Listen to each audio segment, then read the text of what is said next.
লোকসভা নির্বাচনকে কেন্দ্র করে রাজ্যের রাজনীতি যখন তুঙ্গে, ঠিক সেই মুহূর্তে রাজ্যের প্রধান বিরোধী দলনেতা তথা তীব্রমতা দলের second in command Animesh Debbarma হঠাৎ করেই তড়িঘড়ি দিল্লি উড়ে গেলেন কেন? এই বিষয়কে কেন্দ্র করে, অর্থাৎ প্রধান বিরোধী দলনেতার এই দিল্লির তলবকে কেন্দ্র করে ইতিমধ্যেই তীব্রমতার দলে যেমন ভূমিকম্প সৃষ্টি হয়েছে, ঠিক তেমনিভাবে রাজ্য রাজনীতিতেও এক নতুন ইঙ্গিত প্রদান করছে। কী কারণে তীব্রমতা দলের second in command Animesh Debbarma Delhi উড়ে গেলেন? এর পেছনে কি তীব্রমতা দলের সুপ্রিমো তথা বুবাগার প্রদ্যুৎ কিশোর দেববর্মনের কোনো ইঙ্গিত রয়েছে, নাকি বিজেপি দলের সর্বভারতীয় নেতৃত্ব তীব্রমতা দলের সেকেন্ড ইন কমান্ড অনিমেষ দেববর্মাকে দিল্লিতে ডেকেছেন? এর পেছনে কী কারণ রয়েছে? এ নিয়ে ব্যাপক জল্পনা কল্পনা চলছে। অনিমেষ দেববর্মার এই তড়িঘড়ি দিল্লি অভিযানকে কেন্দ্র করে ইতিমধ্যেই যে বিরোধী দল কংগ্রেস, সিপিএম এবং অন্যান্য রাজনৈতিক দলগুলির মধ্যে ব্যাপক গুঞ্জন সৃষ্টি হয়েছে এবং অনেকেই বলছেন যে আসন্ন লোকসভা নির্বাচনকে কেন্দ্র করে তীব্রমতা দলকে ম্যানেজ করার লক্ষ্যেই এই জরুরি তলব।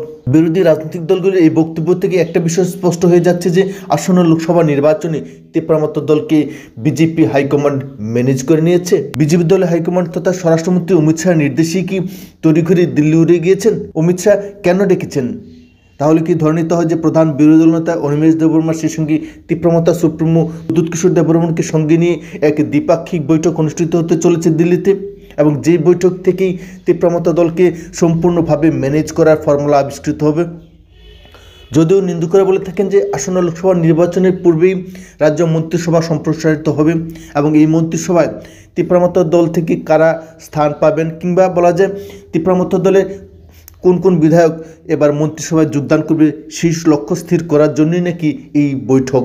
যদিও তীব্রমতা দলের তরফ থেকে এ সম্পর্কে কোনো ধরনের বিবৃতি প্রকাশ করা হয়নি কিংবা সরকারিভাবে কোনো ধরনের বক্তব্য প্রকাশিত হয়নি, কিন্তু জনমনে আজ তীব্র গুঞ্জন সৃষ্টি হয়েছে যে তীব্রমতা দল বিজেপির ছত্রছায়া চলে এসেছে।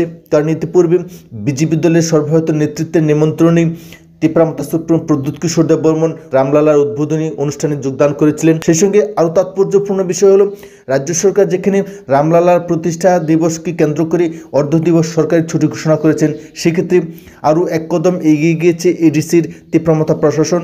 একদিনের পূর্ণ ছুটি ঘোষণা করা হয়েছে। সমস্ত প্রাসঙ্গিক বিষয় থেকে একটা সূত্রে বেরিয়ে আসছে, তা হলো তীব্রমতা এবং বিজেপি আজ একই ছত্রছায়া চলে আসছে। আগামী দিন এর যে প্রধান বিরোধী দল বলতে তীব্রমতার কোনো অস্তিত্ব থাকবে কিনা তা নিয়েও সন্দেহ দেখা দিচ্ছে।